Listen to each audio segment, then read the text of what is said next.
Hello and welcome, club members, to another episode of Red Acre Neighborhood Watch. We are so excited to have you today, and hello to our new friends in the chat. I hear you like to be called Chaos Kids, so welcome, Chaos Kids. We are so excited to have you and excited to talk about the amazing things that have happened this month in the Blackout Club. First and foremost, we wanted to say thank you to everyone who supports us. Thank you, El Ravager. We saw some gift subs being given. That's so great of you. We have 3 giveaways today, and also some serious hints about some goodies that might be coming in our next episode. And all of that is because people like you support us. So all money that is earned goes towards next month's giveaways. And of course, you can support in non-monetary ways by talking in chat, inviting people to watch, hosting the channel, just being awesome. You know the drill.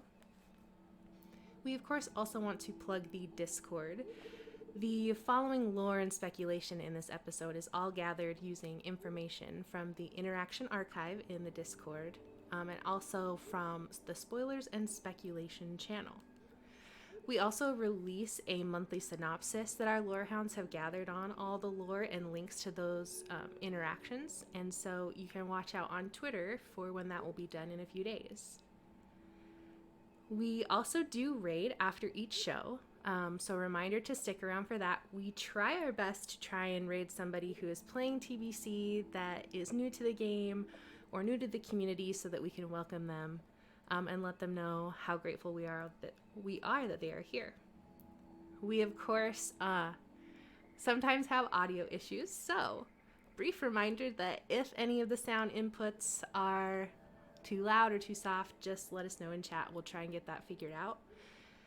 Zap is our VIP for today, so they will be in charge of the Zayden Screams counter. So make sure you call out in chat if you hear one, and we can get that counted. We, of course, always want to shout out to our lorehounds, who are RK, Dana, and Maxwell, for all their hard work this month. And, of course, shout out to Sparrow, who is helping us write our agendas. We could not do this without all of them. We are so grateful for them. So, before we do introductions, previously on Red Acre Neighborhood Watch, the last time we broke through Chorus's radio wave embargo, we talked about Mollygrass and how SAO silenced them. We talked about information on the ever ominous and secretive Topanish. We talked about the voice pair growing older. And we talked about SAO hinting at this strange thing called Sundown. So today, what we're going to be talking about is, of course, everyone's favorite grandmother, Weka, and the information that she's given the club about things going on. We'll be talking about interrelations between the voices, hosts, and our strange ex-watcher. More information about what the heck Sundown could mean for the club, and of course, what the Stinky Hunter has been up to and watching as of late. So of course, we are always taking questions and reading comments and theories, so type away in chat. And with all that rambling through, I will go ahead and introduce your hosts for today. Of course, I am Leia, and we have your other Red Acre Neighborhood Watch host here, Zayden. Yes, it's me, Zayden. But today, I'm more than just Zayden. I'm Detective Zayden, you see. I'm investigating the case of my stolen chocolate pudding cup. And with that being said, I want to make one thing known. I know you're watching this, and I will find out where my pudding cup is.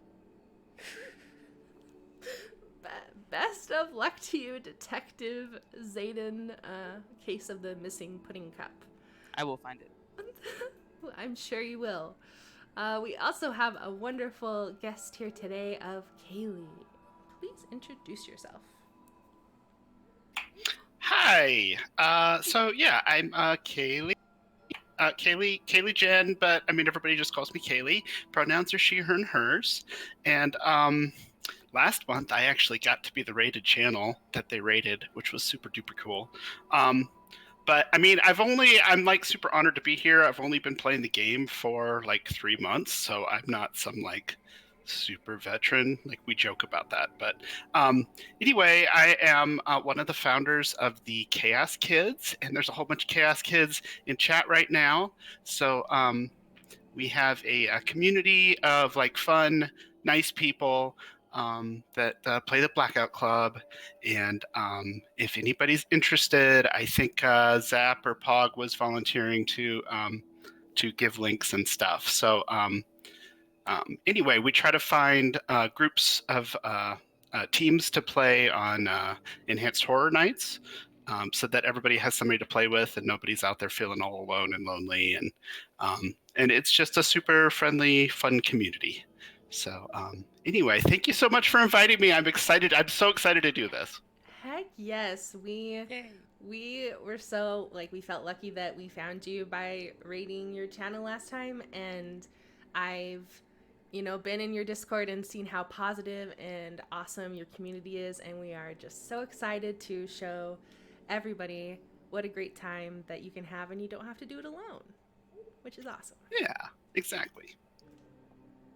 All right, let's dive into the Blackout Club.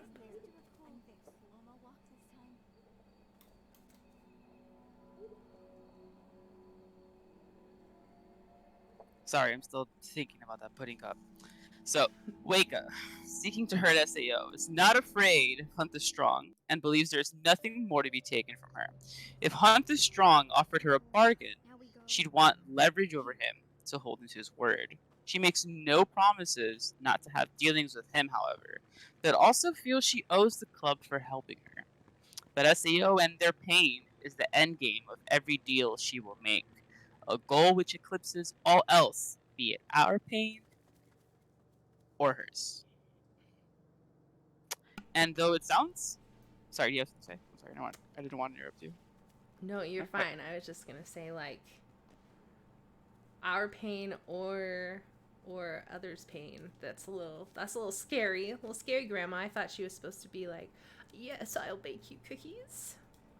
I mean, I feel like at the end of the last show, we like kind of like solidified her identity as a very vengeful, angry, petty, bitter grandma, and yeah, she's living that fantasy right now. Basically, she's out here right now, like in her vengeance realness.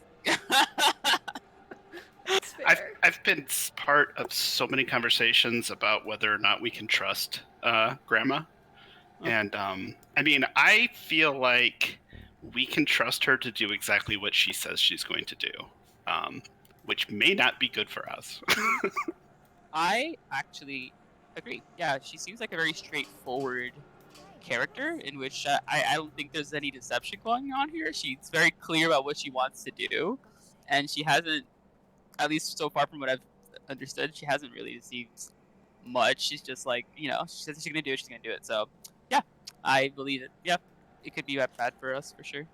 But though it sounds like with a goal like this, she get along with See the Grudge. Weka says she isn't sure that See the Grudge believes her to be real, and that she will need a demonstration of strength to make all the voices pay attention. It kind of a demonstration of strength. So it kind of sounds like they want her to prove herself, I guess, in a way, or she needs to show for respect. But yeah, we'll see how that goes. And she also wants to gather a network of spy rats, which is really just code for as many kids in the club to help her keep out feelers. She claims she has uses for us, as opposed to how we're just mere potential to the voices. Sounds a little familiar. Her incentive is that she'll feed us treats, but she wouldn't elaborate on the treats or they needed spying. Kiara's a target, not an asset. But that could change if she could be made to break herself. Weka's goal is to get rid of the song. Weka's becoming a little bit of a problem.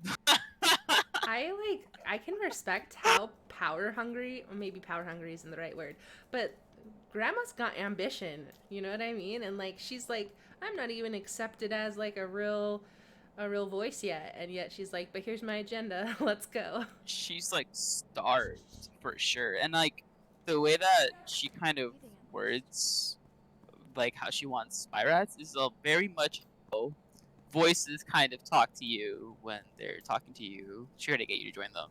So it's very familiar. Everything very familiar. It's be kind of weird to just like, like if it looks like a duck and it quacks like a duck, it must be a duck, right? So Must be I'm just grandma. saying, grandma walking like a voice, talking like a voice, must be I a mean, voice. I have to say, I kind of like that she wants to get rid of the song. Like, I'm all down for that.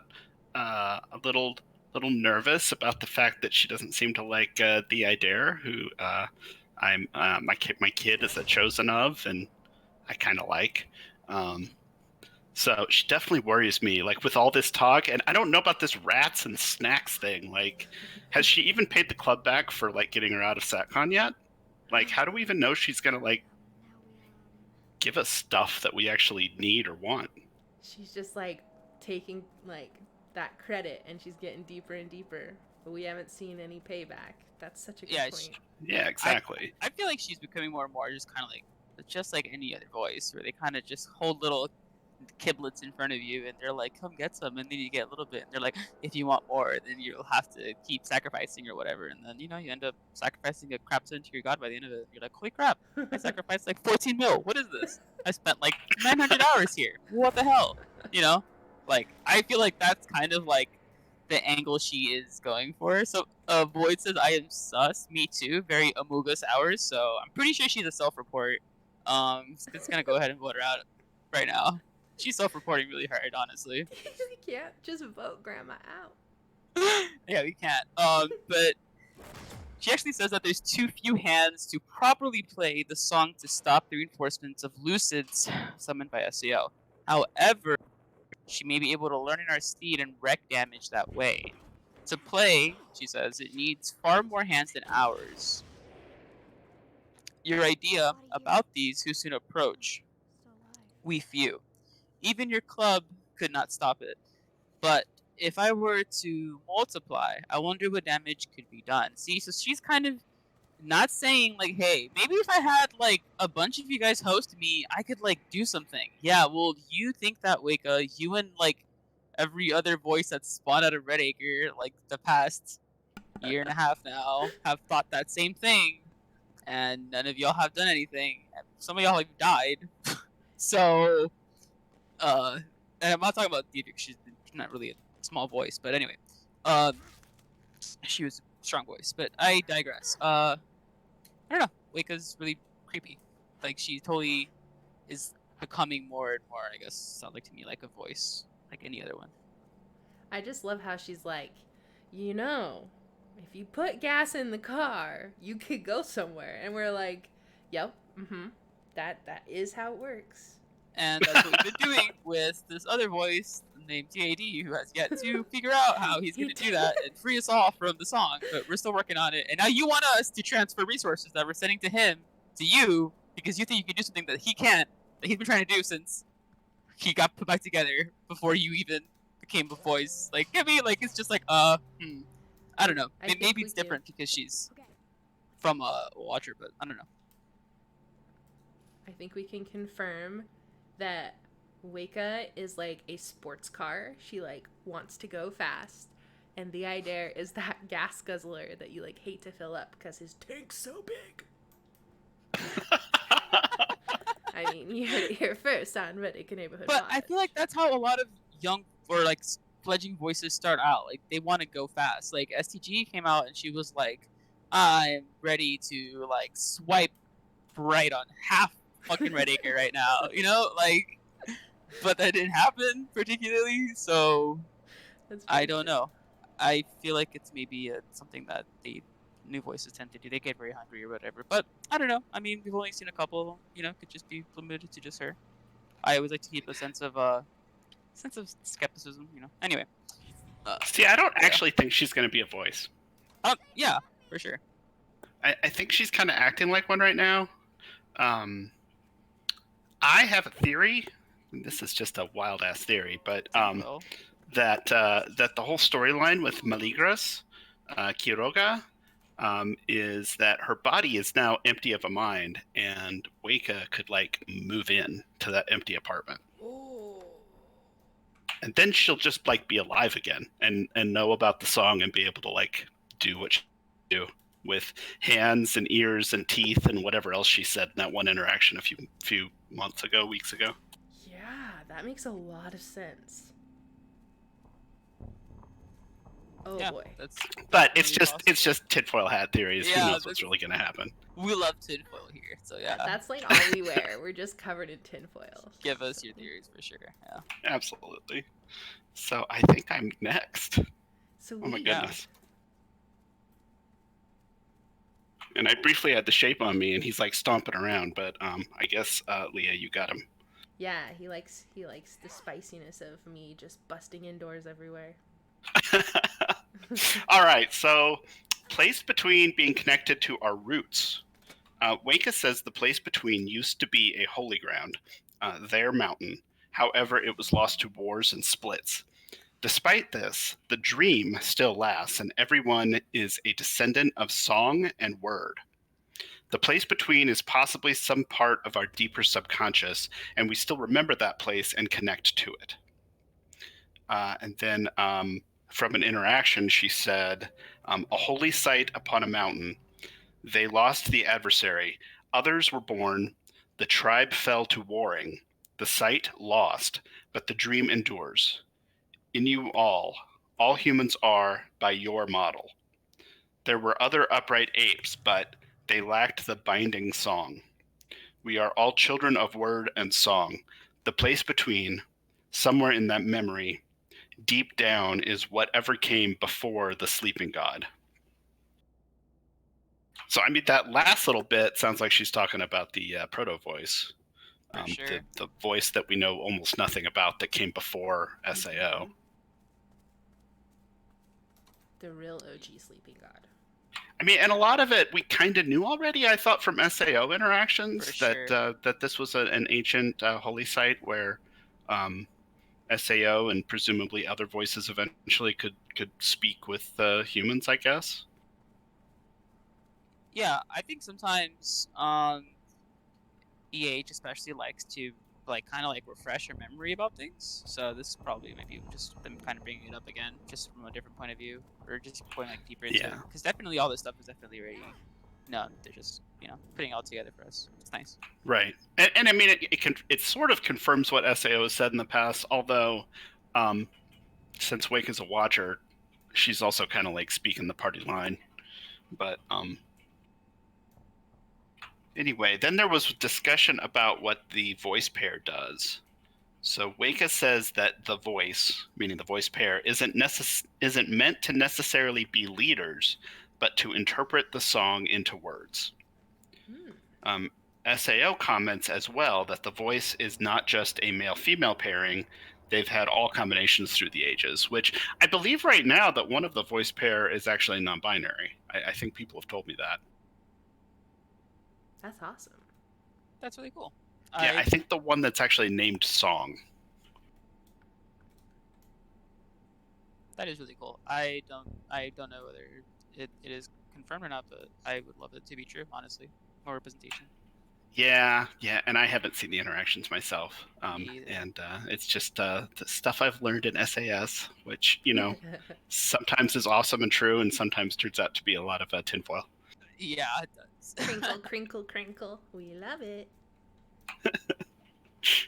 But, I mean, it is interesting that they're talking about them not necessarily meant to be leaders, since the current voice pair seems to kind of be in charge, since they're kind of off doing stuff and not telling the watchers sometimes, like when they grabbed Combs, and I forget the couple's child, I forget their names.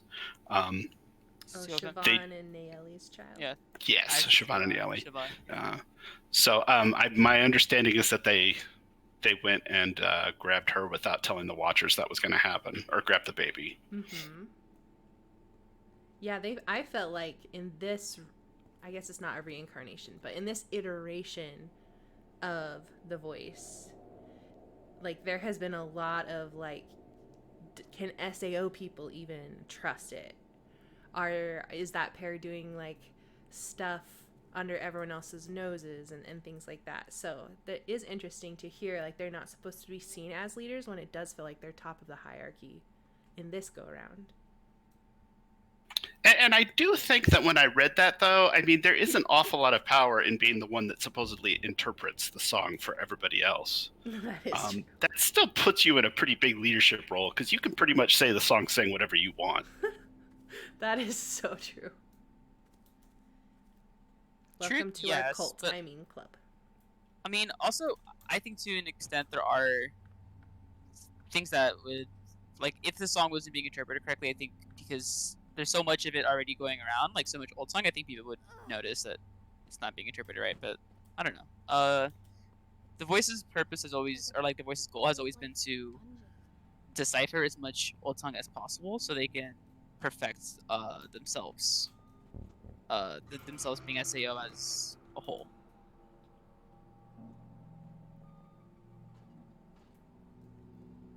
Well, I believe it coming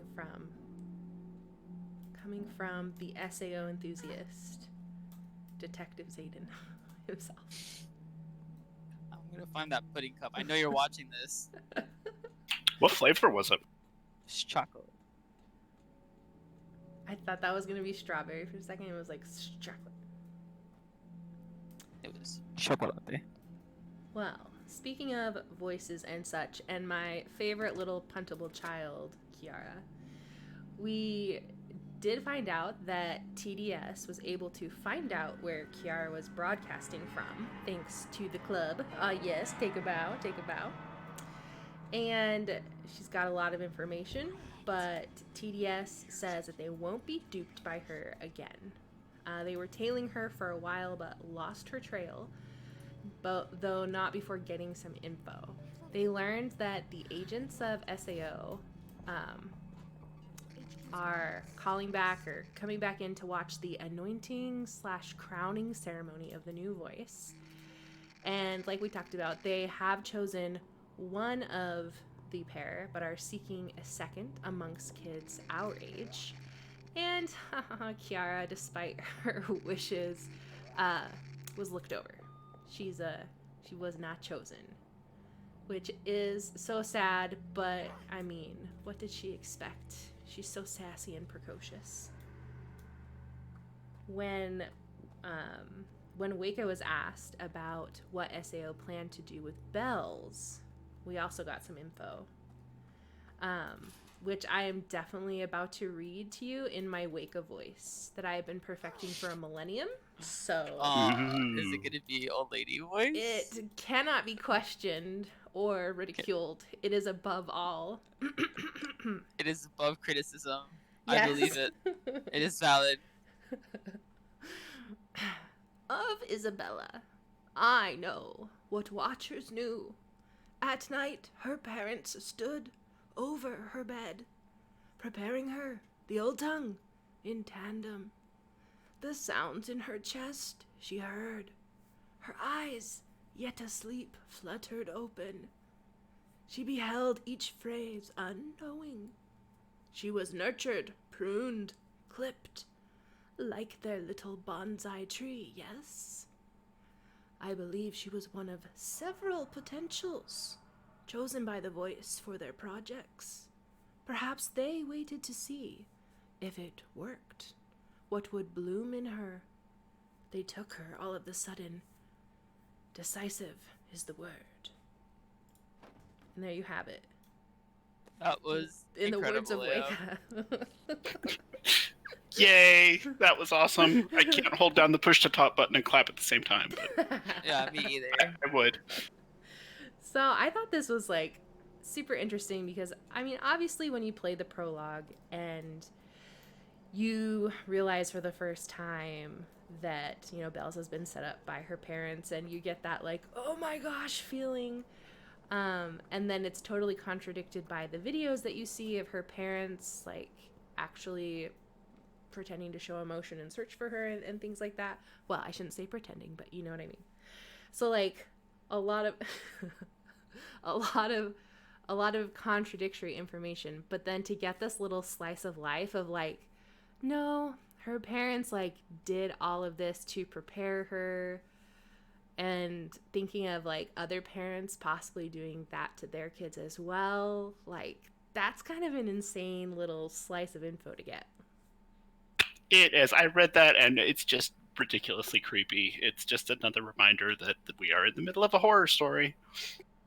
Don't you love that? Like, I feel like sometimes things can get all like so hunky dory, and we're talking about like, oh, what's the favorite color of your voice? And all of a sudden it's like, but they're standing above your bed and they're doing this and they're brainwashing you and you don't even know. And you're like, oh, nice. Okay.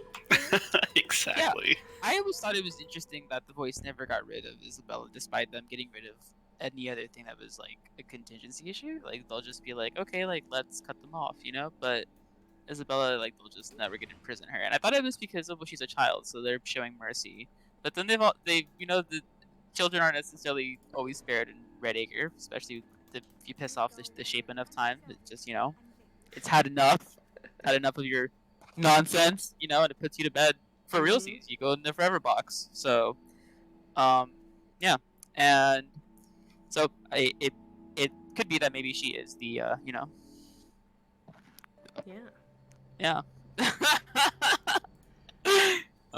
It would make the most sense too, because there is some things in the prologue that kind of made it like seem really weird. Like for example, there's like an invitation almost, where it's like at the top of my head, I think it says today's the day or whatever, and it's almost like almost like an invitation of union in a way. I don't want to say kind of like a marriage invitation, but almost kind of like that in a way. And there's that in the prologue.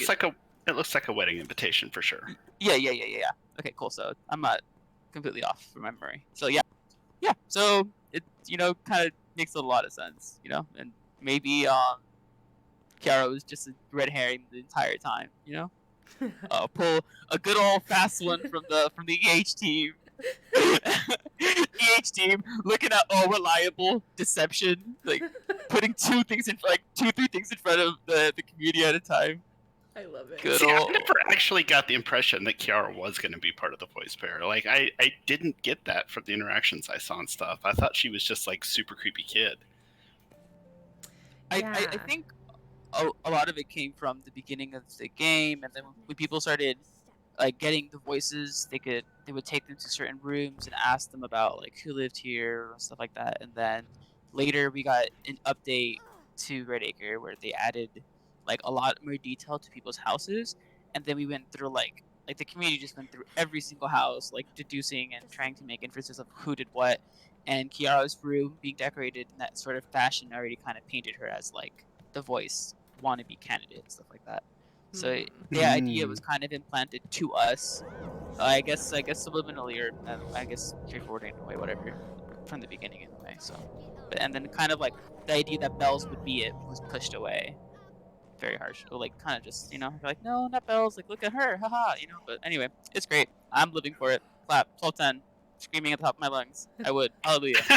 Amen. I'm just hoping we rescue her before it happens, but no, I don't know. I'm not, but sorry guys, it is a horror game. Like Kaylee said. It is. I kind of hope it's kind of like It or Stranger Things, where the children will prevail in the end. That could work. I don't know. There's 8. I don't even know how they're gonna end. This is gonna end, because now it just keeps getting more and more convoluted. That at this point, it's for sure it's not gonna end cleanly. I know that for a fact. I just can't tell who's gonna be left. But we're gonna rescue Bells, and then we're gonna all get what was it, gold suits and steel motorcycles, and ride out of town, like Dex said. All the voices are gonna get together, sing Kumbaya, and go their separate ways. Oh, I don't care what happens to the voices. A lot of people do. So. I know. I think the voices in general are creepy, even the ones that I kind of like.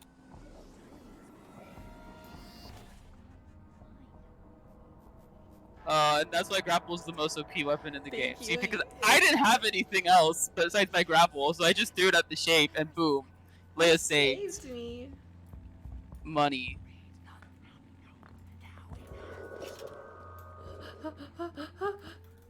Sorry, I know I have the next section. I don't know why I took the head. I'm so bad at the head. It's okay. I can do it for you if you want. No, you better do it. You got it. Okay, so as we were saying, Weka and the Idare. Yeah. Yes, Weka and the Idare are the frenemies that we didn't know we needed. So, Weka is on team. The Idare is liar, liar, pants on fire, and is warning the club that he may be taking on a pleasing shape just to play nice with the club kids, which is something that's been talked about ad nauseum for sure. Honestly, since like since he was even like mentioned in the game, it has been mentioned Yes. by everybody that he is a liar, and I'm very See, inclined to believe he's a he has but go ahead. not lied. though. Okay, See, but that's my that's point. part of the lie. That's part of the lie. You don't know if he's okay. Whatever. I'm not Yes, getting into it. Kaylee, We'll call that. Kaylee. Rant about this. I mean, the Chaos Kids have heard me rant about this for a lot, so I won't go on and on about it. But I disagree. No, you're fine. I've spoken to TAD. My friends have spoken to TAD. There have been instances where he's definitely said things that have not factual or not come true. There's ways that he's painted himself that aren't necessarily true to how he is either. And he likes to, like, when you get him in those types of situations, he'll just be like, well, I'm a bad guy and I'm this and that and blah blah blah. But anyway, I digress. We're just gonna go on and on about TAD. And honestly, we'll be here all night. We could go later for each night or something. We'll sit at night arguing with TAD. But anyway, I feel like the Red Acre Neighborhood Watch is just like a big overview of Zayden and I arguing about whether the Idare is trustworthy. Like, that's awesome. We have you like can go through all the episodes. Yeah, like 5 different points where we'll go on this tangent. At least one time it happens. We'll argue about TAD for sure. I'm sorry, I had a flashbang, but it wasn't in my palms. Anyways, so yes, Weka is on that team of don't trust the fire or you'll get burned. Puns and stuff. Sparrow will be proud of me. Yes, but considering like the way Weka has been explaining her thinking, yeah, it would be interesting to see her talk to In Her Teeth, because they kind of have a similar view on the Idare. So we just need to like get them together, do a little girls' night, some like nail polish and tea, and just talk about how they feel about the Idare. And of course, the Idare has a rebuttal that he thinks that he should put some distance between himself and... Wow. What did I do to deserve this? Okay, I'm leaving. Thank you, friends. Wow, I'm stuck. Anyways, the Idare, he's kind of thinking like, you know, how he always does, of like, oh, no matter what I do, like, I'm causing my siblings to take further steps back from me. So Weka's not the only one that gets a little set off by the Idare, so maybe it would be good for him to take a little step back. He definitely knows that he seems to, as he would say, ignite strong views amongst his siblings. So he's aware that he's a little controversial and maybe not trusted by everyone. Maybe.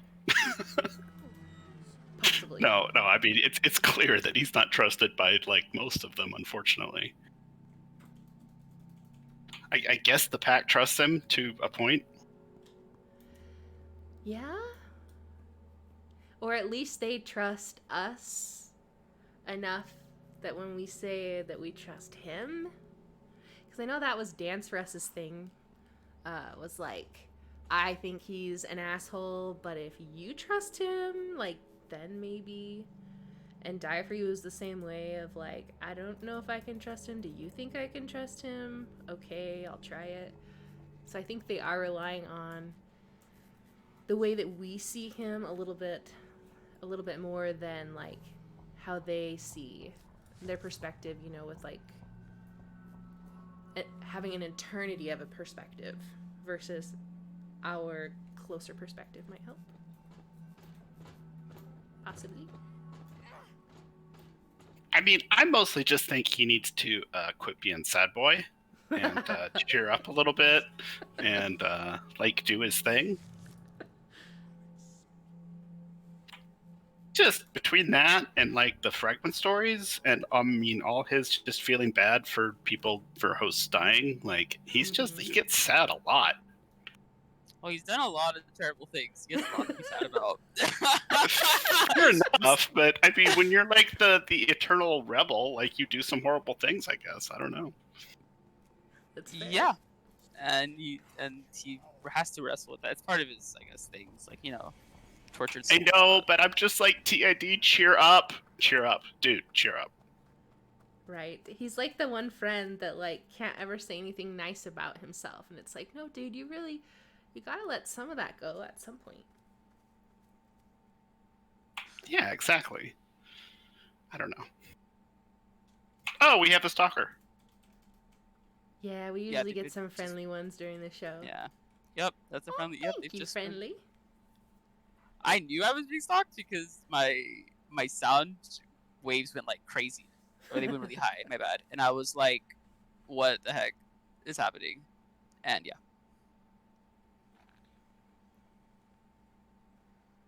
Okay, so we've talked a bit about the Yes. idea. I do think the idea needs just a little session with someone that can help him like understand he doesn't have to blame himself forever. But then it's hard because I feel like half the club is also like, nope, you should blame yourself forever. I may have to send him some lights telling him to cheer up. There you go. So should we move on to SAO and Waka? Yes. For sure.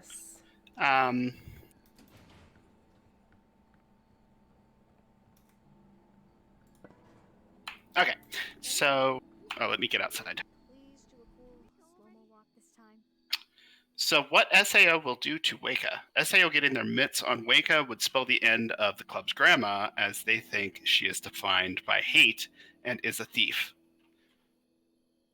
And I mean, I hate to agree with SAO and anything, but yeah, they're not exactly wrong. They're not wrong at all. Yeah. I'm just envisioning like this old grandma like listening to that and then just shrugging and being like, yeah, I mean, it's not. Yeah, pretty much. I love how we have a grandma character in TVC. That's all we need. All mocap for that model. I love grandma. She's vengeful too. Like, come on, dude. So then there's TID's opinion on Waka. He knows that Waka dislikes him and doesn't want to push her to do anything, but that would be hypocritical of his beliefs. I think he's been hypocritical of his beliefs in the past, which does kind of bother me. But he thinks she lives in the song but isn't controlled by it, which I do think that kind of lines up with what she said about being out of tune with the song or whatever. And then his thoughts on Waka's ability to live through the song reflects some wording SAO used, calling Waka something that, quote unquote, needs the song, rides it like some lamprey, or something that lives in the gut. Both parties have likened her to something akin to a parasite, which I have to say, when I read this, like, I started laughing because, I mean, a number of us call the voices brain slugs, and they get kind of compared to parasites already, and they kind of are in my book. Oh, they definitely are. They don't exist without us. They don't exist without us cultivating them. They don't grow without us spreading them. They die if we don't pay attention to them. They're like a sunflower, I guess, you don't water it, die. So definitely. Yeah. I just love that they're the ones saying it. Like, we say that about them, and they're like, oh yeah, this Waka, what a brain slug. It's like, look in the mirror, Exactly. man. Is that you? I wonder how much different what they said is how much different what they said is from what other voices say about us, how they carry us, how we're like beasts of burden or whatever, So it's almost kind of similar, but not, I guess, because he's like something that lives in the gut. Like, I don't know, like E. coli or whatever that like helps you digest stuff or whatever. Like it doesn't. It has. It's just there. Like it doesn't do anything besides exist in the gut, and it can exist not in the gut, or it can, but you know. But anyway, I'm getting off topic. But anyway, yeah. But with that being said, we do have a very awesome awake. Oh, yes. For our new friends here, we do not do giveaways. Those are boring and no one likes those. We do away gives, which are totally different. And I'm sure there's a scientific paper written on how they are different. But spoilers, they're not different. Whoa! I got spooked, sorry. Okay. So we have 3 away gives. This is our first giveaway. And this is for, let me pop it up on the screen. Dun, dun, dun. This is for a holographic The I Dare, speak of the devil, sticker. It's What? flamey. That is so cool. It's so hard to take a picture of. You guys know the deal because they're holographic, but it's like this yellowy to orangey, maybe a little bit of green, holographic fun times.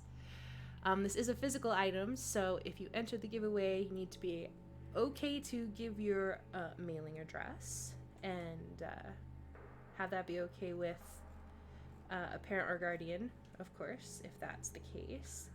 So let me start this giveaway. Giveaways are entered. Anyone's free to enter by just doing !! giveaway once I start this. You'll see it in chat.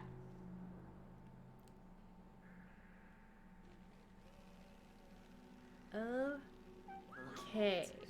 Yes. There we go. So, !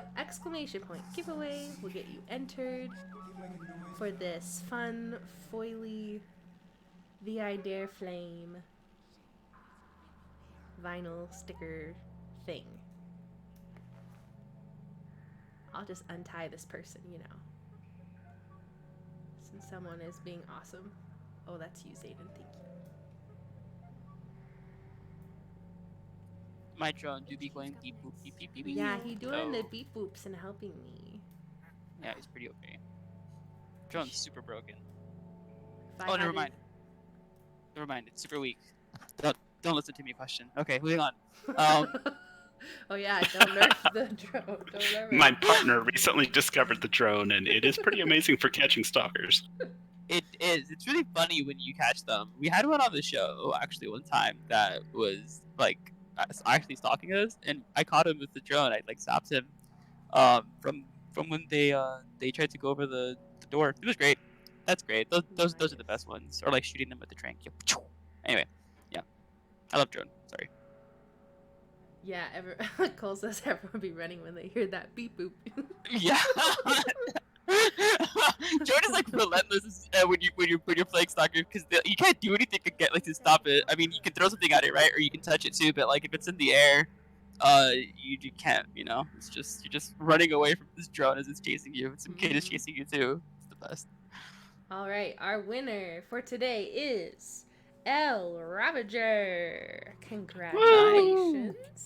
One of the Chaos Kids. Oh, wonderful, wonderful. Just make sure to message me on Discord with your mailing address and I will get that mailed out to you. Your own little flamey boy McFlamerson. Congrats.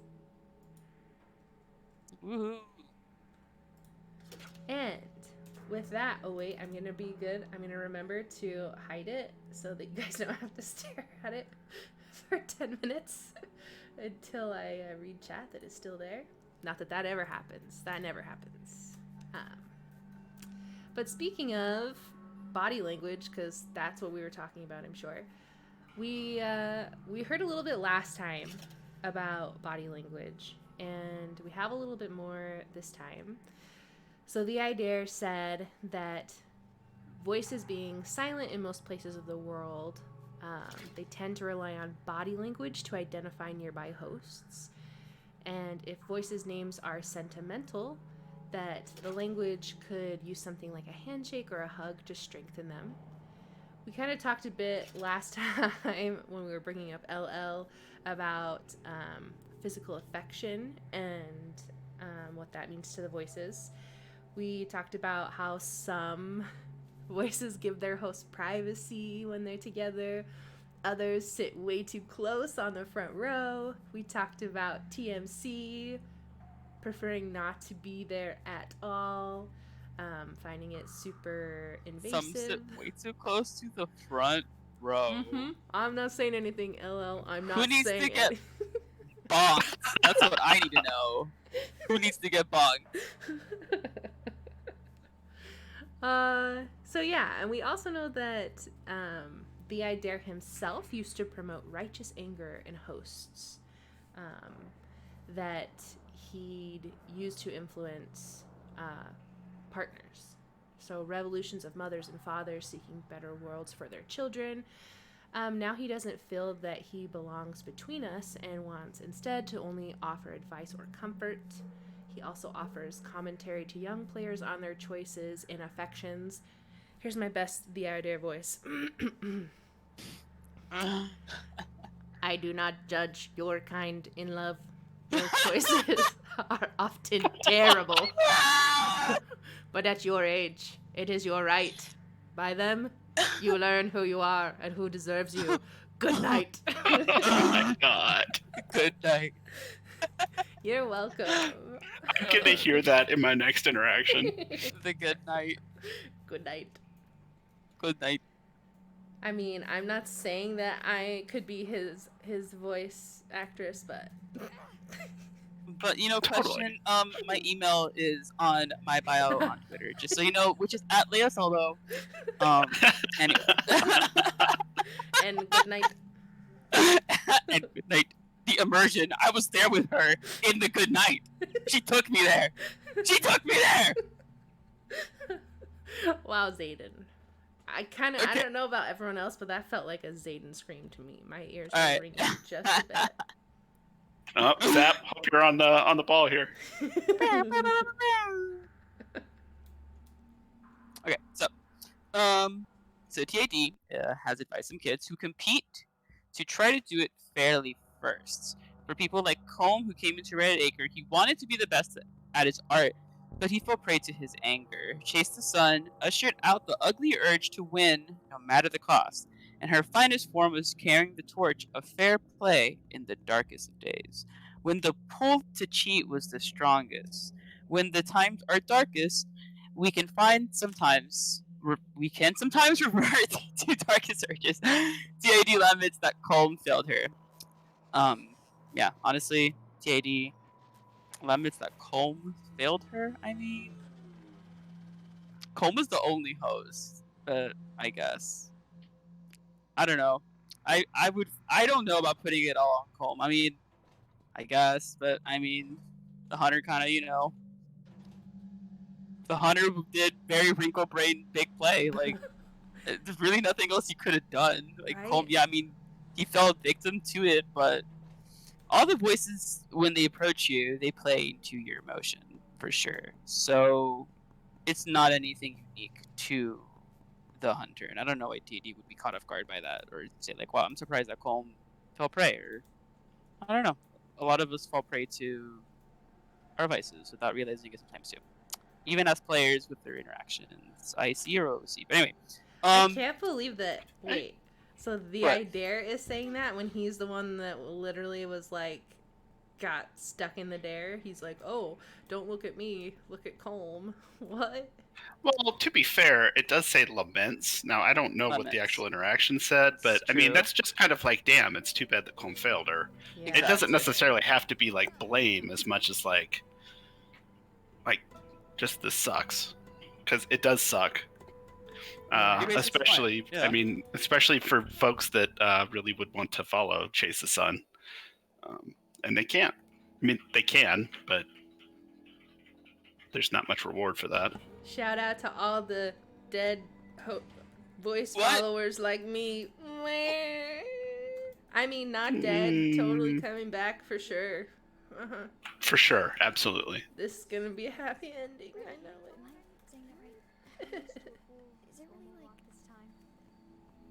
But moving forward, there were gamblers gods I who changed my exalted mask. nice, who exalted chance, dice, and cards. Each came with a variant take on fairness and wager. Hosts for their belief is currency. Luck more named than a truth. Maybe Lady Luck, imagine. But that's cool. A gambler god. Dude, Lady Luck as a voice would be Chance, chance, chance, chance, dice. So If there was a god that gambled in the game, I would probably follow that god first before I'd follow Aseo. What? You heard it here first, ladies and gents. I really like the concept of luck, just not in the realistic sense. Like, I believe in luck. I don't believe in luck, but like in the concept of fantasy, where luck is something that actually happens. And, like, you get fortunate out of misfortune events. But anyway, so yeah, TAD's former host Cody was careful, but Jasmine, the girl he sought, had an alias of one Jazzy Shines. TAD wants the club to ask the dead skeptics if they may have any information in their database about her. So if you get a chance to talk with the dead skeptic, maybe you should ask them about the Jazzy Shines. Jazzy Shines. I love that name. She sounds cool AF. What's your nickname? Jazzy Shines. Do you That is tap pretty dance? awesome. No. Yeah, she sounds like when you call her name, she's going to turn around and give jazz hands to you. Yes. Just, like, hello, it's me, Jazzy Shines. I want it. We need a jazz hands emote. Just Yes. We do. Put Patches in the suit. Put it back in the suit.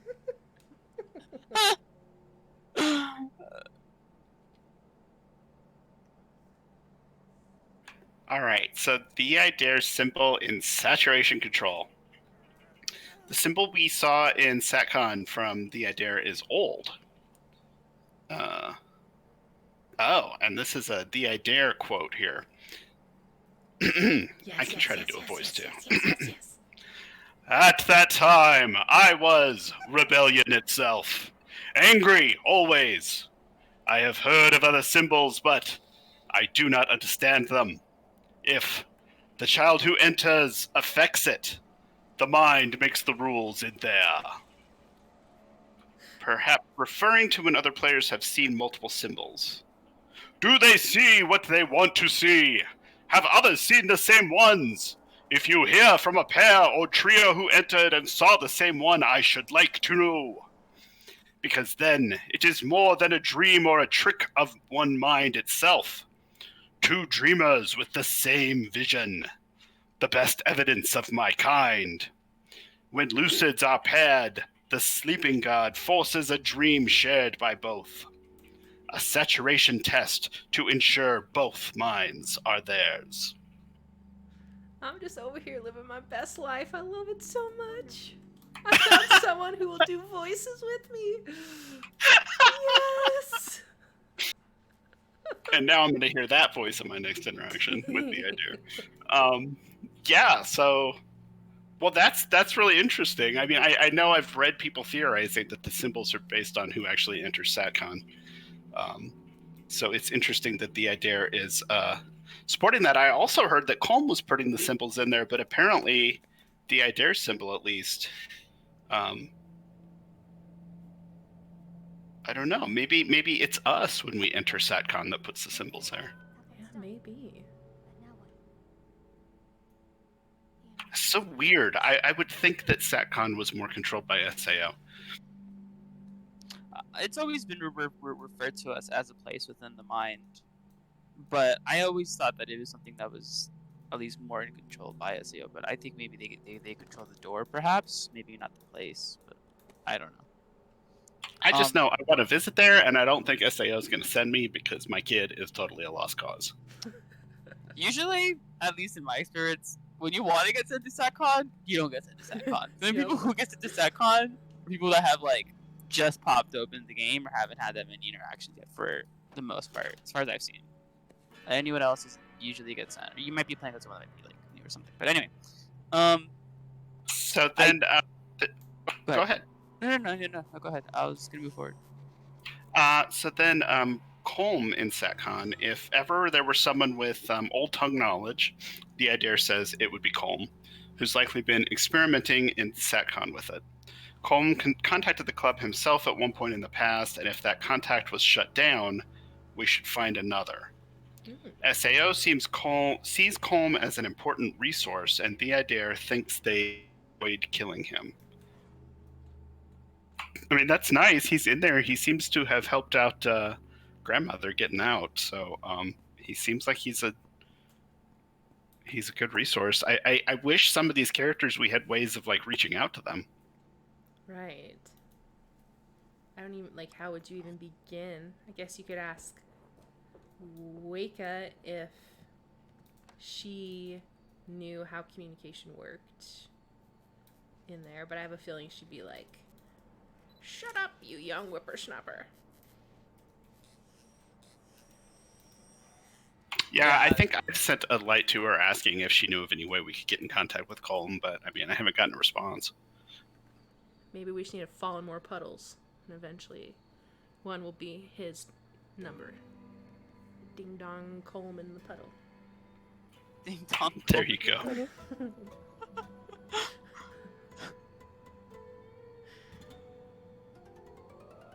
Yes, so Yes. Words. we talked about Colm a little bit. We're gonna talk a little bit about Moth Dad. I know it's weird. We don't talk about him a lot. How dare you call him that But name instead of calling him by his government name? I usually call him the raccoon stuck in the peanut butter jar. I had to honor one of our amazing lorehounds, Maxwell, and call him Moth Dad. So Yeah, we got a little info about why TMC left SAO, but that's all according to the idea. So take it for what you will.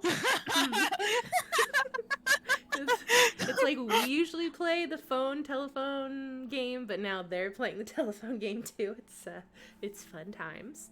So the idea says that TMC left SAO because they wanted to censor information that went against their views, and that TMC hated that SAO would ignore things that were inconvenient to them. So we have a quote from the idea. He says, "From what I understand, he long sought to make them see that to censor their own memory, expose them to dangerous bias. To him, all information has value. He wanted a sustainable model. I do not entirely understand him, but he felt they offered structure.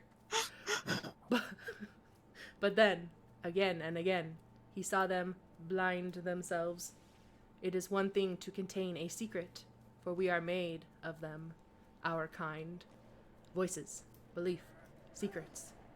But it is quite another thing to ignore anything inconvenient. He saw them do that, grew weary. This is all he would tell me."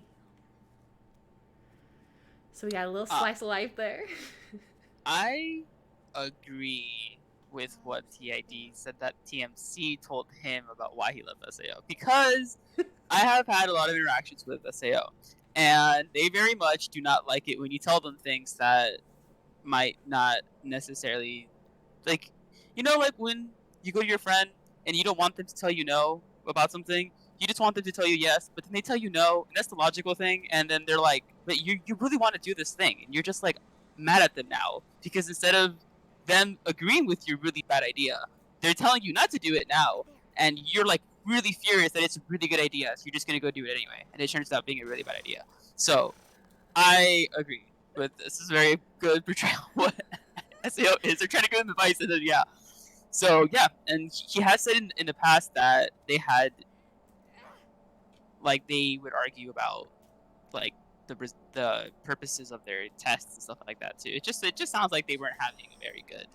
work environment with each other. They were not getting along very well, for sure.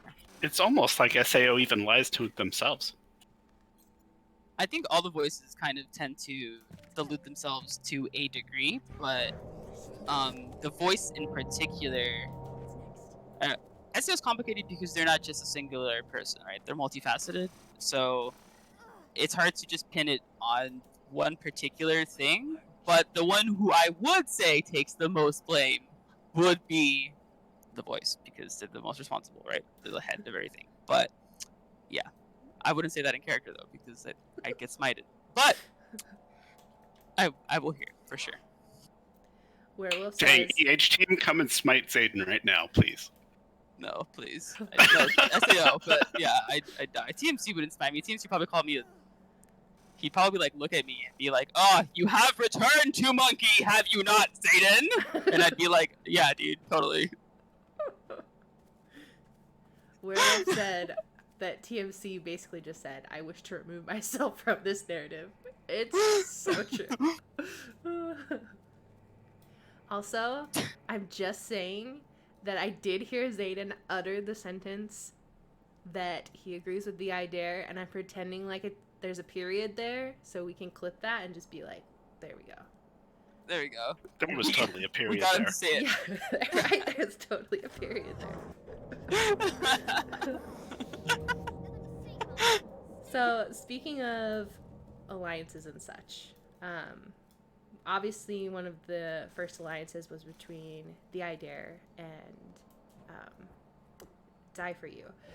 So, where that kind of old alliance is considered, the Idare says that every revolution had a mad priest whose personal sacrifice inspired others to risk their lives. So the Idare's hosts were still afraid of death and loss, and any cause of sufficient enough controversy had one or both of the two involved, even the unrighteous ones. Rebellion and martyrdom are not righteous on their own and can vary by nature. Wow. Sorry. Got a parent after me. Rude. So one example is of their influence was the bloody uprisings as slavery lingered in America and the sacking of Rome. That was a long campaign between himself and Die For You.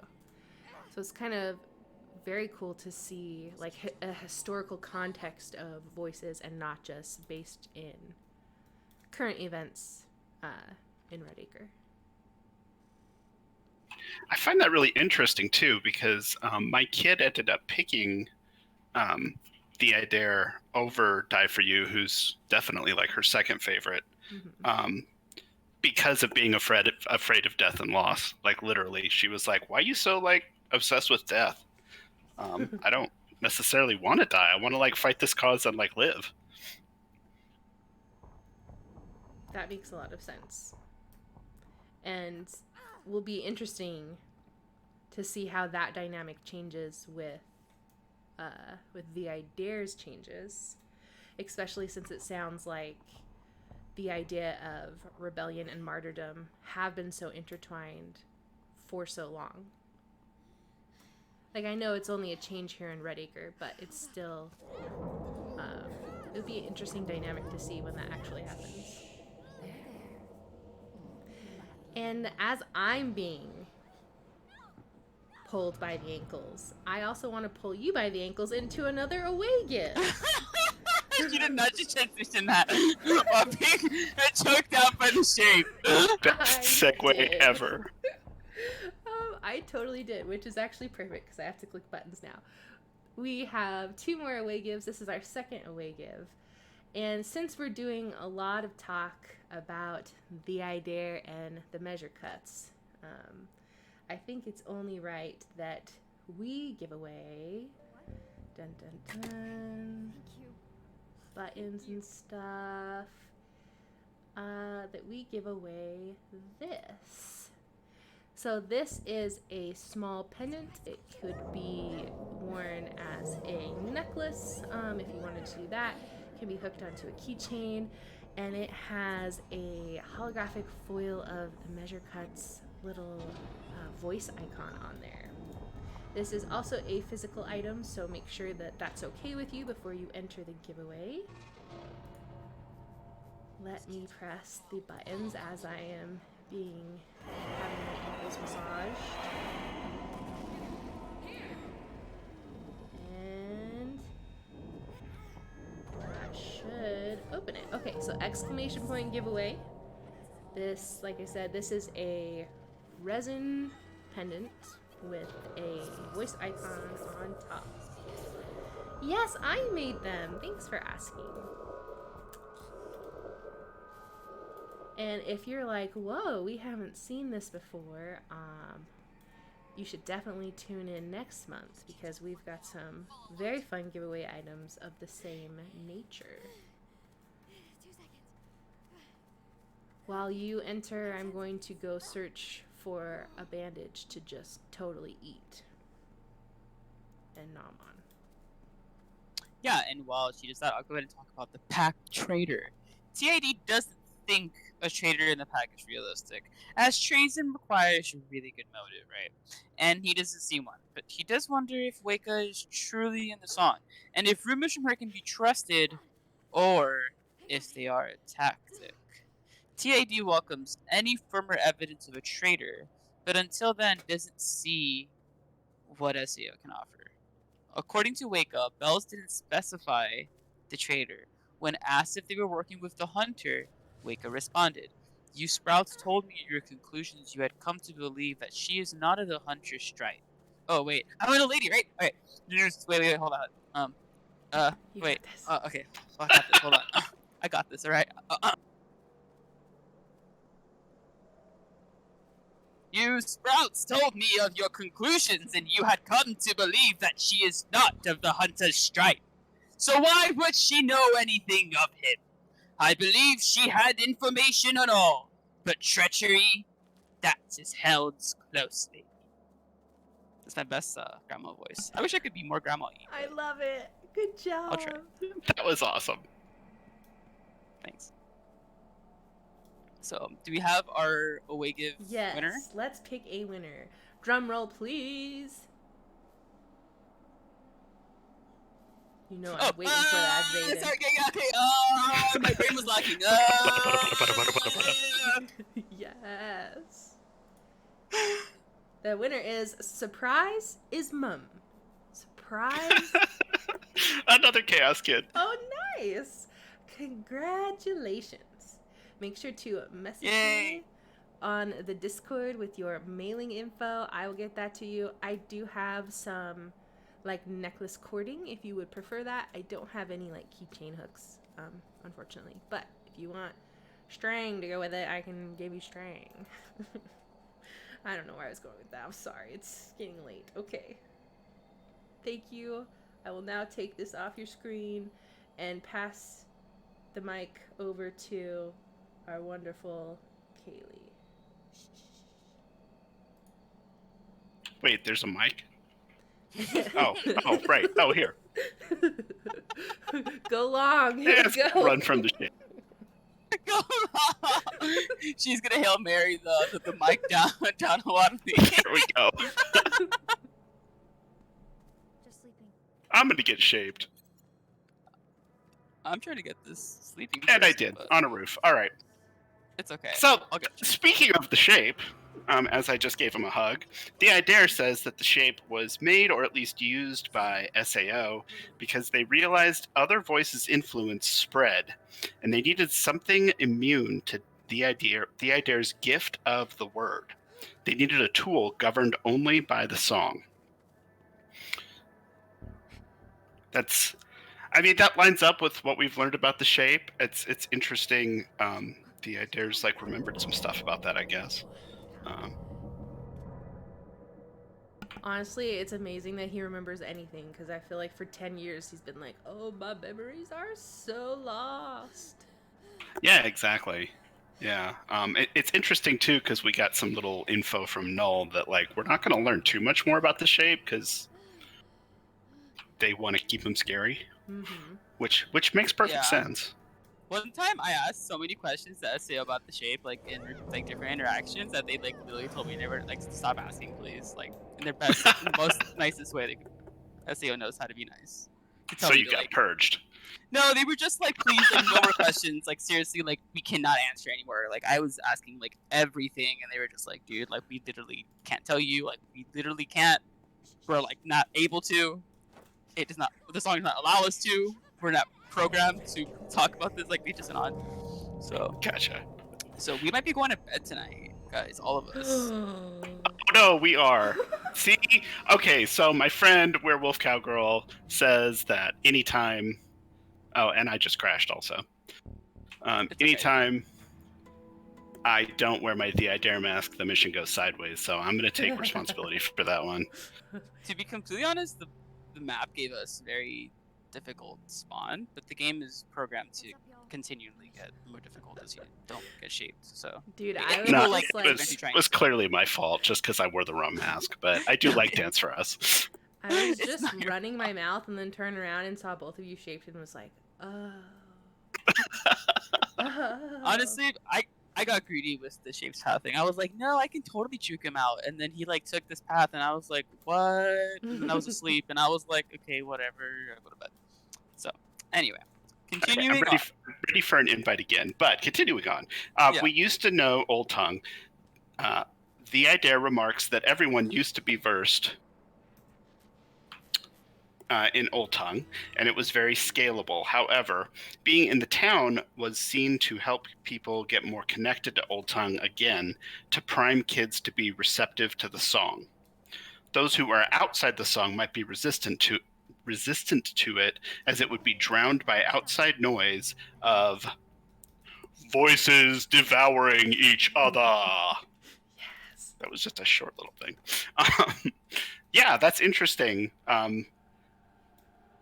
I thought that the town was just for SAO to start a creepy cult, and but apparently there's a little bit more to it. Yeah. Did you get that invite, by the way? Yes, I'm working on it. I couldn't like do that and read at the same time. No, you're totally fine. I just wanted to make sure it went through. Yeah, Red Acre is essentially a very concentrated experiment because we're so isolated from the world. We can basically boost and really cultivate one voice to become super powerful because there's a lack of competition with other voices. Whereas if we were in a more populated city, we would have a much more difficult time accomplishing that. Well, I don't want to say more populated city because Red Acre is really huge. What I mean is more, I guess, not complete control by SEO city, and also radio waves too, right? Because that's why we're here as well. So definitely, I can see how this sort of experiment wouldn't work in like New York City, for instance. So actually, I don't think Red Acre is all that big. It's clearly larger than this little mountaintop, but the wiki says that Red Acre is a town with a population in the thousands, which makes for a pretty small town. I mean, if you're talking less than 10,000. Mm-hmm. Yeah, but like the thing is, like if you go down this street right over here, the town's pretty large. Yeah, you see under the neighborhood there, but I mean, I think that that's probably consistent with a town in the thousands. I don't think that it really rises to the level of a city. Oh, I mean, you know what? You raise a very valid point. It could just be big city, small people, and a small population. You're right. Very, very true. Well, I don't think. I mean, if you count lights over there, it's not really that many. I mean, thousands adds up pretty fast, but it's not. I don't know, because like I see this and then that, and then there's like more behind us too. I don't know. Anyway, we're just talking about population right here. They're That's never fair. gonna give us. Sorry. They're never gonna give us like specific numbers of anything, because No, they're not. Can we get a It's full always more roster fun not of to know. every residence, please? yeah, if we had all the information, then Yeah, there wouldn't be a because- mystery. So Because of the way I roleplay, I get really anal about little details so that my kid doesn't accidentally like say stuff that's violating the lore. But I'm just also just really anal retentive. So there you go. No, it totally works. I remember when that fact first came out, I went and Googled, because I thought, to me, I was like, thousands of people, that's so huge.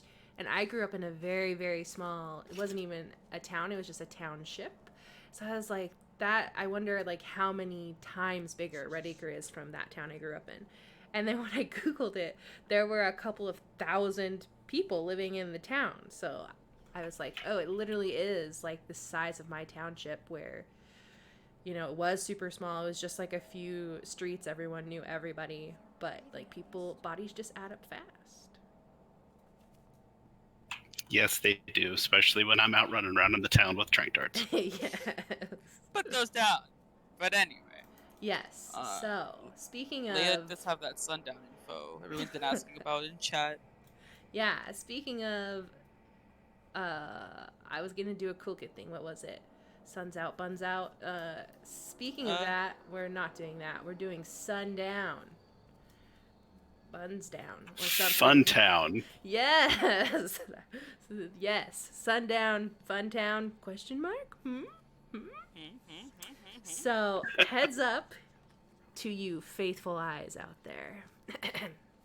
Speak as one says, that if any of their faithful are found with the club during sundown, the angel won't spare you. Will not give an F. If you want to be safe, you must be stalking. So it's time to don those jackets and get going. The Watchers didn't know much, but the voice seemed confident in their plan. Watchers asking questions risk being silenced in the next purge, so maybe try not to ask your Watcher too much. SAO's knowledge of the Old Tongue seems to be more than enough for whatever they have planned, saying that they have all that they need and more.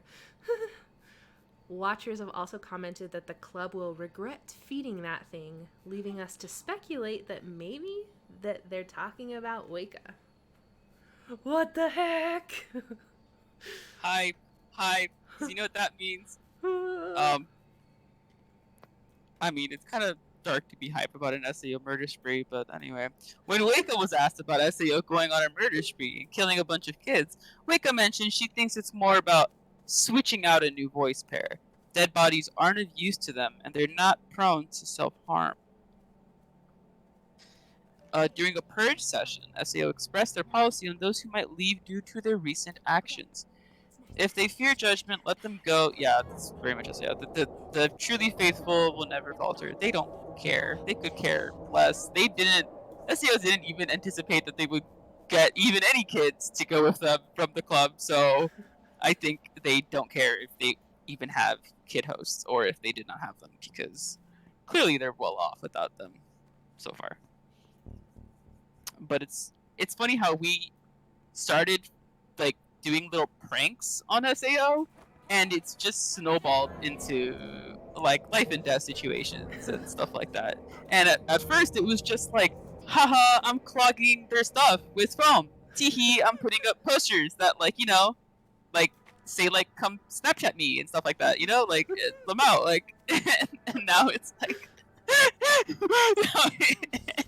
like, don't go out tonight or you're gonna die, like A fun reminder that you're in a horror game and not a teenager sim. But dang, if SAO is saying to go stalk, wow, must be something that happened for sure. Yeah, I mean, I shouldn't say he. They are really drawing a line in the sand. You know, like, there will be no mercy for you if you are found with the club. So, like, choose a side and do it now. Spicy. I mean, I also think that like SAO always sounds confident, but a lot of this stuff sounds kind of defensive, like they actually are worried. And I would think that switching out a voice pair is going to put them in a really vulnerable position for a little while. Ooh, I hope. I mean, sounds like a good story. I don't know. SAO's been a lot of the voices have been around for a long time, but SAO's been around the longest. I don't think they would fall for something as, I guess, like, I don't know, like as simple as like being vulnerable while changing your batteries out. I feel like they know that that's a vulnerable state if it is, and that they would take precautions for it. Maybe You mean like bringing all the lucids in from all over the area and talking big. and telling kids that you're going to get in trouble if you aren't loyal to me? Yeah, for sure. No, And then going around and bullying people and then shaping them when they call you stinky dookie face and stuff like that. And you get mad because you can't bear to be called stinky dookie face. You're not a stinky dookie face. You're the voice. It's ridiculous. You're the voice of your supposed to speak to when you're, mad, angry, and then, shape. I love it. I do have a theory though that the voice, and I don't have anything to base this off of. It might be totally wrong, but I have a theory that there's going to be an interregnum. So the voice pair will die, and then we may go for weeks or months before the new voice pair is selected. At which point, I think that SAO is going to be in a weird, potentially be vulnerable position. Spicy. And I actually thought that they would die too, but apparently everything is so calculated that they have their lives literally on calendar. I'm pretty sure if they were about to die, or they know the health status of their host, they're probably like, so and so will probably only live like 2 weeks, so let's get this done in this amount of time. I don't know if they'd just leave it dead, but it would be more maybe if it wasn't their choice that they didn't have a voice. That'd be a good plot. But anyway, there goes.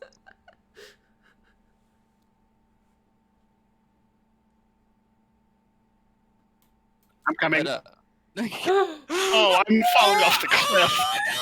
God, I've never done that. I have never done that one single time. No, not like that. No.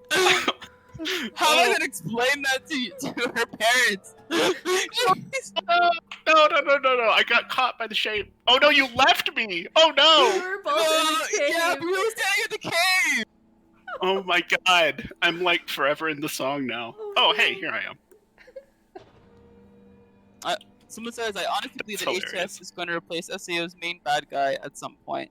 I would think that too, but also, like, I guess, like, as far as that goes, as far as the game is, like, logistically speaking, like, if SAO died, and then all the sleepers and lucid, something would happen to them, right? So it'd be kind of weird to just see them walking around. I'm sure the game, if that happened, they would probably, like, write over it and be like, well, SAO is slowly waning away or whatever, so it's gonna be a while, so everybody goes back to normal or something like that. So they could totally write it off, but I would think that if that was the case, question would be like, it is time for a fashion montage, and they would go like redecorate the whole atmosphere, because that would give you really good opportunity to show Hunter's side of Maze or whatever the heck, how he would decorate the interior, what drapes he would choose. You cannot tempt. Can you imagine like seeing like Redacre under each different voice's control and what would be different aesthetically? Oh, that'd be cool. Mhm. Dance Res like has the street lights, neon strobes. Yes. Exactly. It's an opportunity, so if they were to do that, I think they would go all the way with it if they had to. But I don't think they are, because logistics, to be completely honest. But So, I hope I'm wrong. Anyway, go ahead, yes. what happens to the Watchers when Sundown comes? Oh, that's you. Hey, Zed. When Sundown comes, SAO won't just be going after club members, but will also be culling Watchers to bring about a more pure lineage of new Watchers in their stead. So, just saying, if anybody's confused about who the bad guy is in this story. I love the shade. Go ahead, girl. I mean, the group that like kills their own loyal followers. That's definitely a good guy maneuver. No, the guy who leaves all of his followers for dead over a dare. All right. Welcome to the Redacre neighborhood watch. I'll take that shade in return. Yeah, we're just gonna be all I that shit. just fell off a cliff and you guys abandoned me, but sure, be mean. No, I like it. We're terrible. So, SAO's colors, the red and white that SAO's agents usually don, represent blood and milk, which signifies life. Yum. That is fascinating. SAO milk, yum. Sounds disgusting. Saying why? What the heck, dude? You didn't have to say Why that. would you choose that? Blood and milk? This is I mean, I guess disappointing. this conversation's going to dark, disgusting places. No, that's not what I mean. Whenever we go past an hour and a half, it just unravels. I do want to say though that like it frustrates me that red is my favorite color and SAO like has it, and also they have like the coolest looking DLC shirt, but True. I Very, can't very wear it true. because I can't be seen wearing colors of the enemy. Well, maybe you should tonight. Who knows? Yeah. Well, maybe we can. Yeah, we could get party wiped again. So anyway, more arrivals in Redacre, according to the Dead Skeptic. SAO is stopping everyone coming in and out of Redacre and doing full vehicle searches. Wow. Okay, that's huge. Mm-hmm. I did not know that. That's awesome. It's terrible, but it's awesome. The Dead Skeptic thinks they're worried about someone we know coming in with extra hands, hinting that it may even be someone whose voice we have heard, and she will need help when the time comes. Be ready. Wow. Could this be the original Dead Skeptic Bells talk to while Bells talk to trying to find their way back in? That's fascinating. That Maybe would be someone the whose coolest voice we thing. have heard, though. I don't know. Well, We haven't I heard. saw some talk in SAS recently that there was an original Dead Skeptic before the current one Yes, that talked true. to kids. True. So maybe that's who we're talking about. True. Talk about like we- coming full circle. yeah, That'd for be sure. very cool. The Dead Skeptic arc is one of my favorite ones. I haven't been able to participate much in it because of my affiliation, but I do absolutely love seeing it do its thing and be its person and stuff like that. I have spoken a couple of times with the Dead Skeptic, but yeah, it was great. Good stuff. See, if I wasn't like role playing, if I wasn't playing my character, I would totally like be an ally of the Dead Skeptic. Okay. Same. What's next? Hard same. Like, Leia as a person, Team Dead Skeptic sounds pretty good. Yeah. Leia as a character. Sydney says in chat, if Graham had a DLC shirt, do you think it would be a knitted sweater? Yes. She already does. Maybe it's those ugly Christmas sweaters. I just want it to be a lovely knitted sweater that has a big middle finger just on it. Because she's spicy, so she would. Alright, I'm sorry I said septics, okay? Or so it's septics, alright? Anyway, moving on. I didn't even notice you did. Dead Septics gang. We out here in the sewers, cleaning it up and making sure everything's going gravy. No thanks, I don't want that DLC. It's the Dead Septics DLC, but you're like it's like house flipper, but like you're cleaning No. the sewers of Redding. No, You're, like, devs don't clogging it. listen, no. We want it, devs. We want it more than the baby No. AI. Trust us. No, baby AI first, septics after. Oh wait, I'm not gonna be in here just in case. Yeah, same. We'll Oh, we'll God, have Kaylee no, in okay. first. All right. I swear I know how to play this. So, Devin says that UC's files aren't just encrypted, but are actual nonsense, and they need a cipher. Devin is looking for trustworthy people to reach out to help decrypt it. Oh, Leia, wonder how the they're player going wants to- to do that so bad. How are they going to decrypt it? Are they going to give us a cryptogram? Are they going to give us a... What if it's like Zanzibar? They give us something, we get to give decrypt it. us- Oh, that'd be so cool. Unknown caller. I just want to talk to Devin so bad. Oh, Devin's like one of my favorite characters. same. Partly just because they're trans and I'm trans, and like I want to talk to the trans character like so bad. Of course. Yeah. In another life, Devins are the main character for sure. They would be the bells. But anyway. We have a couple things left, and then we'll get to our maybe another awake gift. But anyway, Yes, yes, yes. so our unknown caller being puppeteered by Hunter Strong has been asking kids about TID and the pacts and what they're planning. He desires clarity and Excuse you, that is a quote. But it's a text. How does the unknown You get caller to do it, man. be We don't know what the puppeteered idea by is Hunter out Strong? either. Hold on. My prompt is the unknown caller being puppeteered by Hunter Strong. Uh-huh. Get it Looks to character, man. Looks Character. up at the camera. What? This is a hunter voice. He desires clarity, intelligence, memory. Find his plans. Pray of them. Prove that your head contains more than blank ambition. Many desire, few win. That's my voice. That was Literally beautiful. crying. That was amazing. Arrgh! He's a pirate. Anyway, so you see visits to ask about Waka, noting they are interested in what she can be to HTS. This is like regular UC, I guess. It's in all caps. You get to do it. What do you think?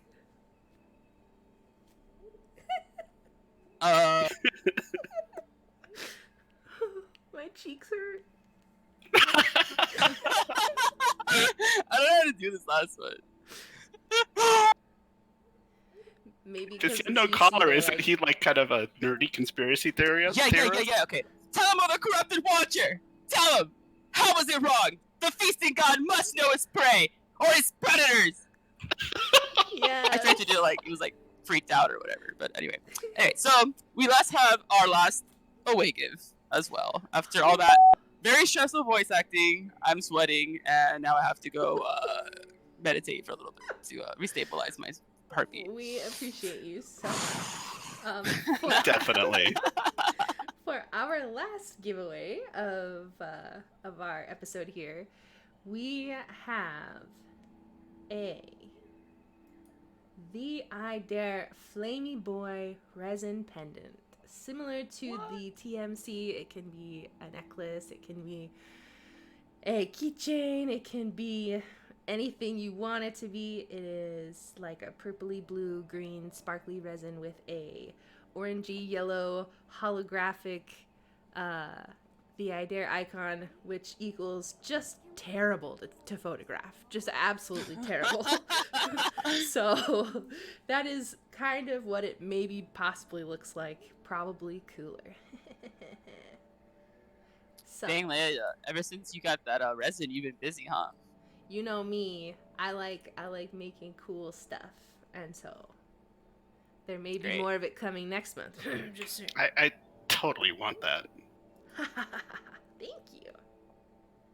Okay, that should open the giveaway. So exclamation point giveaway. To enter, this is a physical item, so it does require a mailing address. It is not closed to US only. You can be anywhere and I will get it to you. I mean, probably not like on the moon. That's probably like, can't quite do that. But Not yet. not yet. Dax is working on it, so. I mean, we just need the spoken voices to return, and then maybe we can get them to send some mail up to the moon. Yes. We are deprived of spoken voice interaction. We are like crusty Squidward.jpg. Like That's so fair. I've never even heard one of them except in old recordings. I poop I haven't pants. been playing the game long enough. I scream. It's very scary. It's so Trust. good. All right, and the winner is dun, dun, dun, Winter Frost. Congratulations. I'm pretty sure I have your mailing address, I think, but still hit me up just so that it rises to the top of my DMs. That would be super helpful. Congrats, and yes, if you are thinking to yourself, oh, voice stuff for giveaways is really cool, you may really like what we do for our next episode, which, by the way, our next episode is... Can I tell them, Zayden? Just please, just... Yes, you can tell them. It's our 2-year anniversary. We have been doing the Red Acre Neighborhood Watch for 2 years next month. So we have fun giveaways planned. We have all sorts of shenanigans. We have new announcements. We have... okay, I won't spoil anything, but we have a lot. And I'm so excited. And on that note, I'm going to take down the giveaway and jump in to our community segment. Let me press some buttons really quick so that we're all on the same page so we can dive in and look at what you all have made. Okay.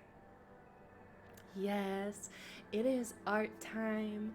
Welcome to the community segment. This is February's edition. Thank you for everyone who submitted. We can't wait to take a look at what you have been up to. And I believe Zayden will be posting links in the chat. All right, our first artist is Suma. So this is a message that was written by Echo, and Suma and Echo came to the conclusion that their kids, even though they're SAO and the I Dare, were more similar than they realized. And despite their choices for alliances, etc., they drew up this beautiful piece of a yin-yang style of balance, using the place between as a background, and showing that true friendships don't always revolve around loyalties to voices. What do you guys think? That's awesome. That's really awesome. Isn't that a beautiful message? I love like the little halo details. Like you can tell that it's a Yeah. yin-yang, but it's not like super overstated. I like how you can like turn it upside down. This must have been really hard. I agree. It's absolutely beautiful. Next up, we have some artwork from Sans. So we have 3 different ones here. Sans got TBC on their new PC. By the way, congrats. New PC is always fun. So over on the top, we have their new kid, Casey, that is a happy-go-lucky SAO follower. And then below, we have a spooky version. And Sans made a note that says, make ghost noises. So, ooh, adult. I think I'm doing it right. And then Love the notes. over on the right, nope, Sans, you didn't miss the cutoff. You got just in time. And sometimes Sans does comics. And this one is a little light to SAO, but with a really good question. You know, it's not a dumb question. Are we the bad guys? I think that's a question a lot of people ask. What do you guys think of these pieces? I really like the comic on the right. It's very nice. It's nice to see Sans' work again. Also, I really like the lettering as well. If that's their handwriting, it's very nice because my handwriting sucks, but that looks really nice. Yeah, I mean, I have absolutely no artistic ability myself, so like stuff like this impresses me, and I also like really like all the bright colors. It's just very, very nice to look at, and it's nice to see an SAO follower like questioning the morality of their actions, since they Yeah. are clearly the bad guys. Well, if you love bright colors, you're gonna love this next one, right, Leia? That is true. The next up, we have some art by Seven Tech. Seven Tech also did the art for our intro video, which is just beautiful and wonderful. And she says, "This was for Valentine's Day, but as you can tell, I am very late." You are never late. You are exactly on time and loved by everyone in this community. So thank you for giving us some Chase the Sun goodness. Yes, the queen herself. That's awesome. Oh, I just love the textures in all of Seven Tech's voice work. I like the glowy. Mm-hmm. Yeah, I do too. I like how it glows. We miss And there's so him. many little details to pick up on with the eye. Right. I personally just want to reach in, and I feel like you could cup it in your hand and it would feel like a marshmallow. pretty sure that's legit. So you can take my word for it. Chase the Sun confirmed marshmallow. Yes. not to be mistaken with toasted roasted marshmallow the idea. He's a little different. We also, of course, have a wonderful submission from Maxwell. Maxwell has been doing a tabletop RPG called Dug Too Deep that is based on TBC. And it focuses on creating a world around the player's choices in both story and voices. The link that we have has a link to the channel because there's more than one video out already. And I also popped open the highlight reel on here just so that you can see that there are full-length episodes, which are a couple hours long, but there's also highlight reels that you can watch of just the fun shenanigans they get up to. So let's take a look at a couple. We'll just do like maybe 30 seconds of this one, and of course go check it out on your own. So here is that video.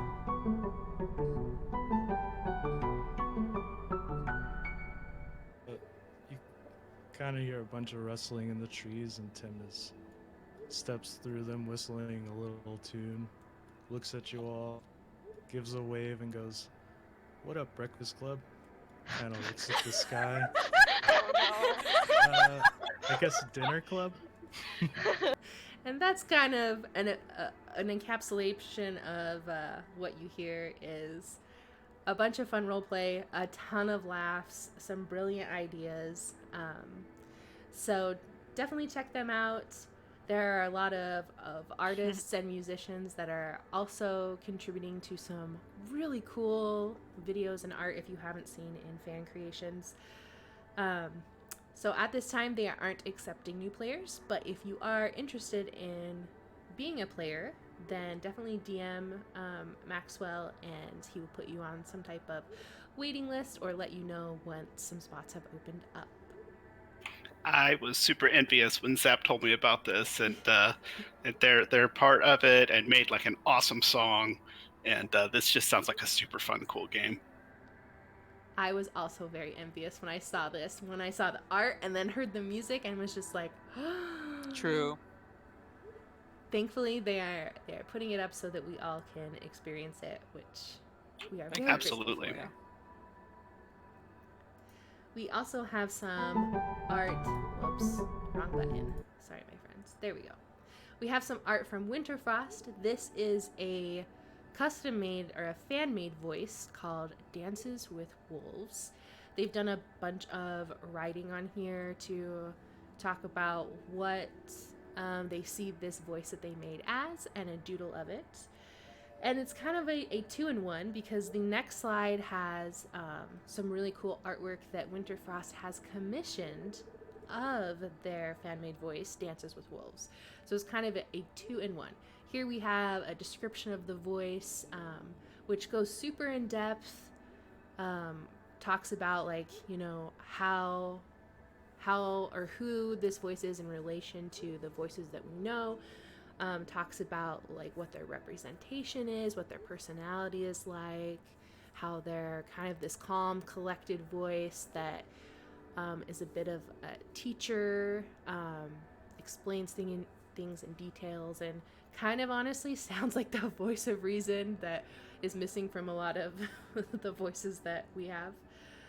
So as we're talking about this, I also want to go forward and show the next slide since it all is together. Here we have some commissioned art for Dances with Wolves. We have some from Azura up top. We have some from Dirt Alkalite, from Red Riding Doctor, and from Tally Kira. I think I'm saying that. Hope I'm saying that right. So this all goes towards this fan-made voice, Dances with Wolves. What do you guys think?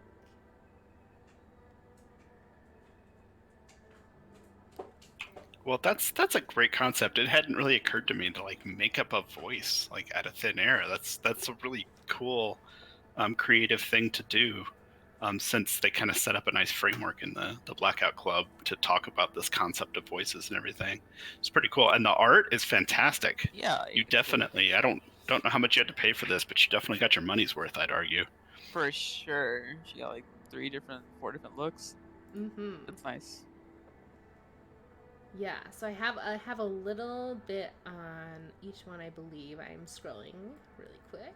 So, we have from Azura J, that was a commission that they commissioned what their symbol might look like, or their icon, like on the table, in TBC style, which is just incredible. And then the Derp Alkalite commission was a picture of what he would look like if he had an actual form. And they worked on that together to clear back from March of last year. So this has been like a long-going project. The Tally Cura commission was a more realistic one. And then the Red Riding Doctor commission was another commission that they did, and they said that they loved how the fur on his headdress is so pronounced and with the outlining and everything. So these are a bunch of interpretations of the same voice, and if anyone has done interpretations of voices and is willing to take on commissions, let them know. Obviously, they have a great understanding of what they're looking for and have taken so much time to build out the lore and the personality and everything that goes behind this voice.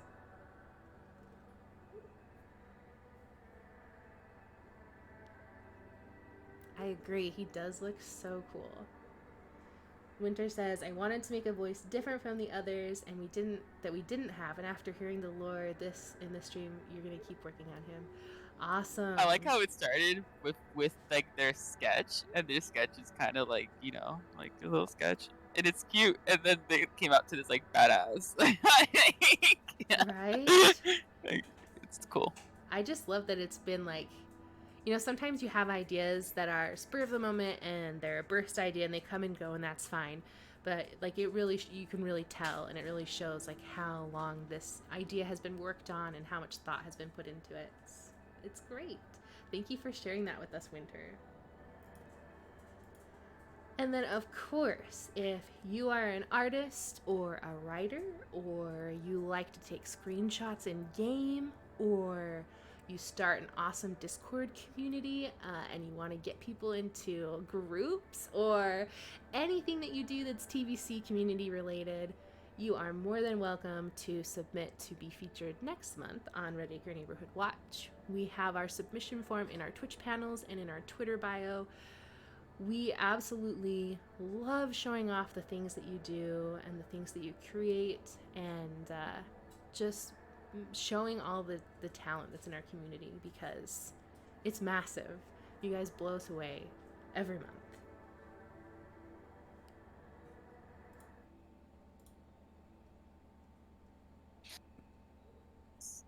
So much for your viewership. Thank you guys so much for submitting your art as well. We've been doing this for 2 years. I started playing TVC in early access. I know Leia played earlier, I think. And it's been a very, very, very, very, very, very, very, very fun journey. And I'm excited that we are still going and that it's still continuing on. And I'm excited to see how this all ends, because it's been going on for a long time. And yeah. It is super true. Super. Yeah, so remember, excuse me, that we do a raid after our episode is over. A reminder that next month would be a super fun time for you to come back, because it's our 2-year anniversary. Lots of fun little goodies and announcements then. And as always, we love you all. Thank you for your love and support, and stay awake. So thank you so much for having me. This was like super duper fun. I was so surprised when I got invited. So just thank you a bunch. And Yes. this is such a great group. Also, I didn't say it during the episode, but for my friend Werewolf, I'm putting this out here as official lore, official because I said it was, that the shape is Mothman. You heard it here first on the Red Acre Neighborhood Watch. Shape equal Mothman. But you know what else you hear? Oh no. What? It's them. Alright, let's go. Alright, we're gonna just Here. keep walking What is down. that? It's Oh, no. the, you know. I gotta close those doors. No, close it! Close it!